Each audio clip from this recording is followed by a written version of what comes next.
Саламатсыңарбы балдар? Кайрадан кыргыз тили сабагына кош келипсиңер. Анда эмесе биз бүгүн силер менен тике жана кыйыр толуктооч менен таанышмакчыбыз. Сабагыбызды баштаардын алдында балдар, биз бүгүнкү сабакка төмөнкүдөй максат коюп алабыз. Биринчиси, толуктоочтун маанисине карай тике жана кыйыр болуп бөлүнүшүн үйрөнөбүз. Экинчиси, тике жана кыйыр толуктоочторду көнүгүүчтөө сүйлөмдөрдү түзүү аркылуу аныктап табууга машыгабыз. Үчүнчүсү, сабаттуу жазууга, адабий тилдин нормасында сүйлөөгө көнүгөбүз, тарбияланабыз. Темага киришүүнүн алдында мурунку сабакта өтүлгөн толуктооч боюнча суроолорго жооп берүүгө аракет кылабыз. Анда эмесе биринчи суроо. Толуктооч сүйлөмдө кайсы сүйлөм мүчөлөрү менен байланышып келет? Ойлонуп көрөбүз. Сүйлөмдө толуктооч баяндооч менен байланышта келет. Баяндоочко багытталган затты көрсөтөт балдар. Анда эмесе экинчи суроого өтөйүн. Айбек мага китебин берип турду. Берилген сүйлөмдө толуктоочту тап. Туура ойлоп аткан болушуңар керек. Ооба. Айбек мага китебин берип турду деген сүйлөмдө мага анан китебин деген сөздөр булар толуктооч болуп келди. Себеби байланыштырып көрөлү эми. Берип турду эмне кылды бул сүйлөмдүн баяндоочу? Эмнесин берип турду? Китебин. Бул кыймыл аракетке ушул зат багытталып атат. Берип турду эмне кылды? Кимге берип турду? Мага берип турду. Бул жерде кыймыл аракет мага деген затка багытталып көргөзүлүп атат. Демек, бул жерде мага деген бул толуктооч экен. Кийинки сурообуз балдар. Толуктооч түзүлүшүнө карай канчага бөлүнөт? Муну жакшы билебиз балдар.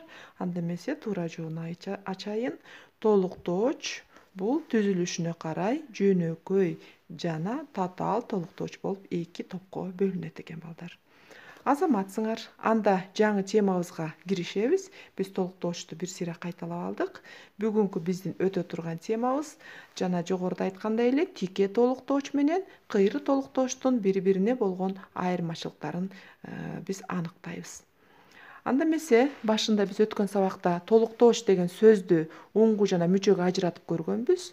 Ошондо бул тол деген этиштен ык, ла, о, гыч деген мүчөлөр аркылуу толуктооч деген термин келип чыккан деп айтканбыз. Ошондо кандайдыр бир сүйлөмдө болуп жаткан кыймыл аракетке багытталган затты толуктап, тактап туруучу биздин сүйлөмдүн айкындоочу мүчөлөрүнүн бири экендигин айтканбыз. Толуктоочтор кыймыл аракет багытталган затты көрсөтөт деп айтканбыз. Дагы аларга суроо бул барыш, табыш, жатыш, чыгыш жөндөмөлөрүндө турган суроолор жооп берет дагы. Ким тууралуу, эмне тууралуу, ким жөнүндө, эмне жөнүндө, ким үчүн, ким менен деген сыяктуу суроолорго дагы жооп берет деп айтканбыз. Ал эми толуктооч түзүлүшүнө карай экиге бөлүнөт дегенбиз. Жөнөкөй толуктооч, мисалы, мугалим Асандан тапшырма сурады. Кимден? Асандан сурады. Бир сөздөн туруп атат. Эмнени сурады? Тапшырманы сурады. Бул жерде тапшырма дегенге табыш жөнөмөсүнүн мүчөсү түшүп калып айтылып атат, бирок бул туура деп эсептейбиз. Демек, бул жерде бирден сөз туруп атат, эки толуктооч бар экен. Булар жөнөкөй толуктооч деп аталат. Ал эми татаал толуктооч болсо, бул эки же андан ашык сөздөн турат экен. Мисалы, эки сүйлөгөндү ким эле жакшы көрсүн? Эмне кылсын жакшы көрсүн баяндооч болот дагы. Эмнени жакшы көрсүн? Эки сүйлөгөндү. Бул жерде эки сөздөн туруп, бул татаал толуктоочтук мааниде колдонулуп атат. Ал эми толуктооч бул маанисине карай тике жана кыйыр болуп бөлүнөт экен. Биз ошонун ичинен азыр тике толуктооч жөнүндө сөз кылалы. Тике толуктооч бул табыш жөндөмөсүндө турат балдар. Заттын кыймыл аракетке тикеден тике багытталгандыгын көргөзөт. Мисалы, мугалим теманы түшүндүрдү. Эмне кылды? Түшүндүрдү баяндооч. Ким түшүндүрдү? Мугалим сүйлөмдүн ээси. Ал эми эмнени түшүндүрдү? Теманы.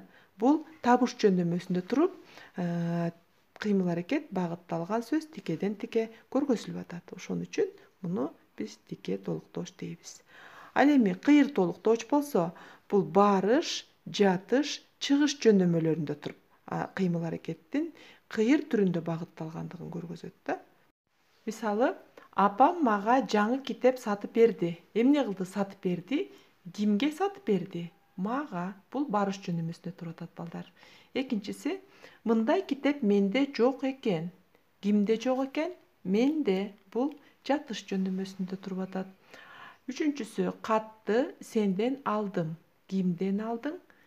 Сенден алдым. Бул жерде чыгыш жөнөмөсүнө туруп атат. Демек, мен жогоруда айткандай, ушул табыш жөнөмөсүнөн башка жөндөмөлөрдө туруп, кыймыл аракет багытталган затты кыйыр түрүндө көргөзсө, бул кыйыр толуктооч деп эсептелет экен балдар.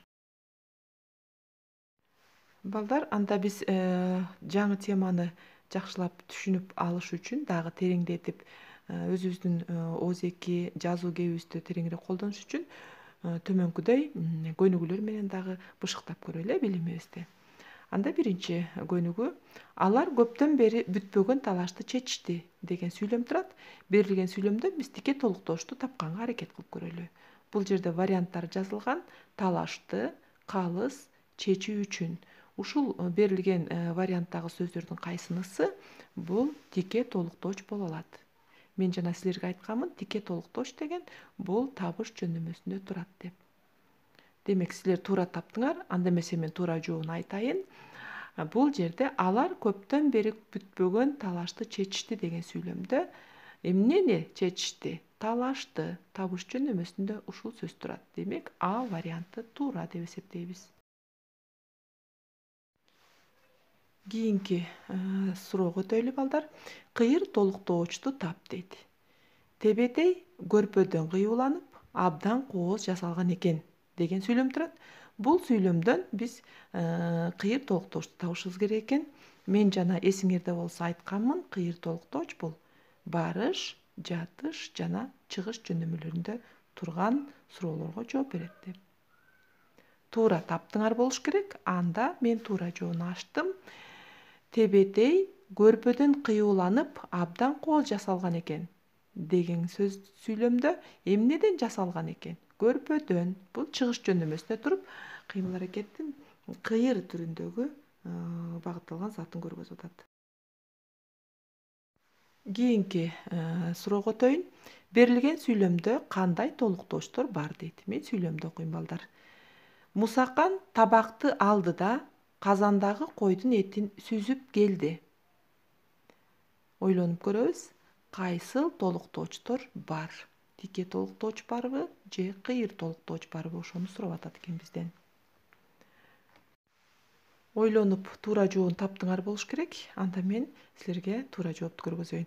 Мусакан табакты алды да койдун этин сүзүп келди. Бул жерде тең байланыштагы татаал сүйлөм экен дагы.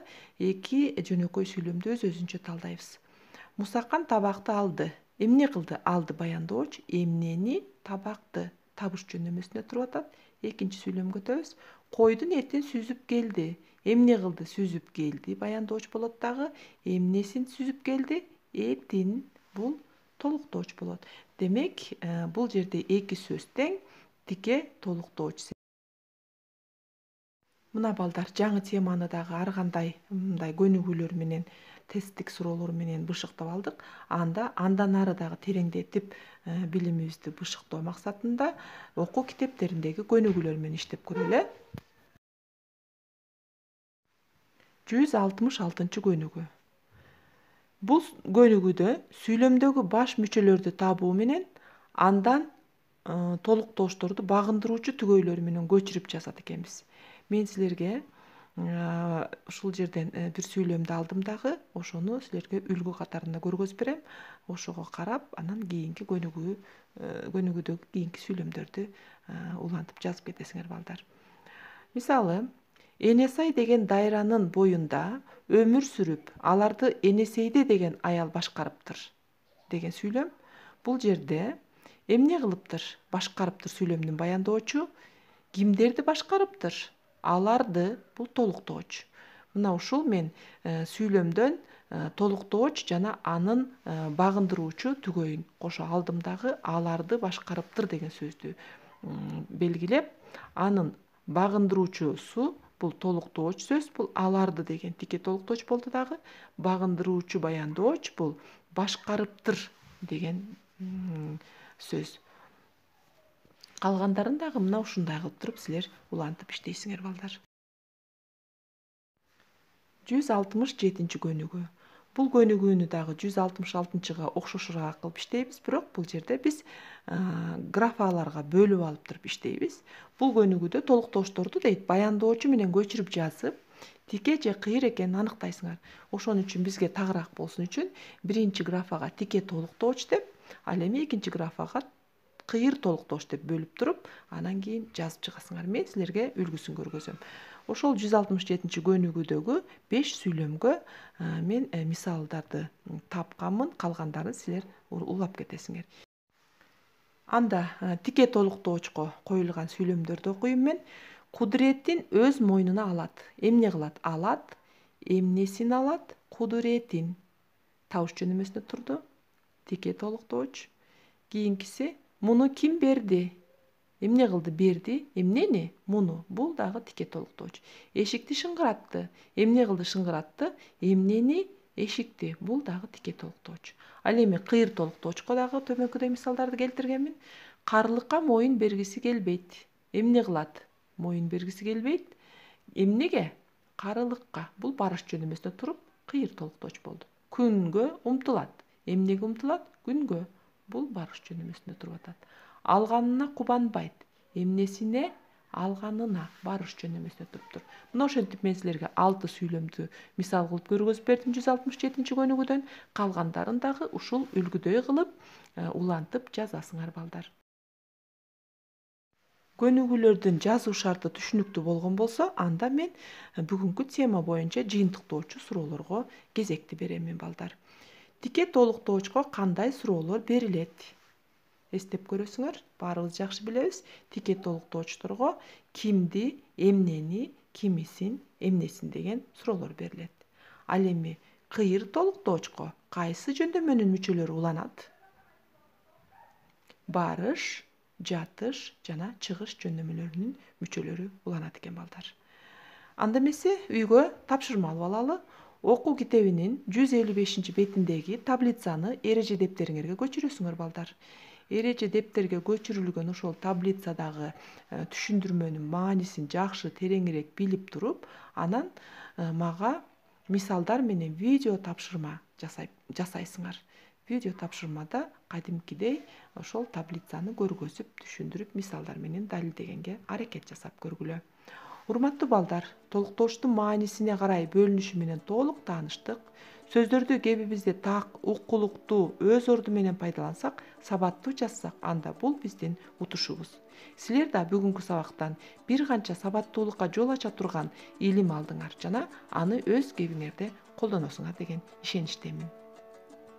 Көңүл бурганыңарга чоң рахмат. Бүгүнкү сабакка абдан жакшы катыштыңар деп мен ишеничте калайын. Анда кийинки сабакта көрүшкөнгө чейин.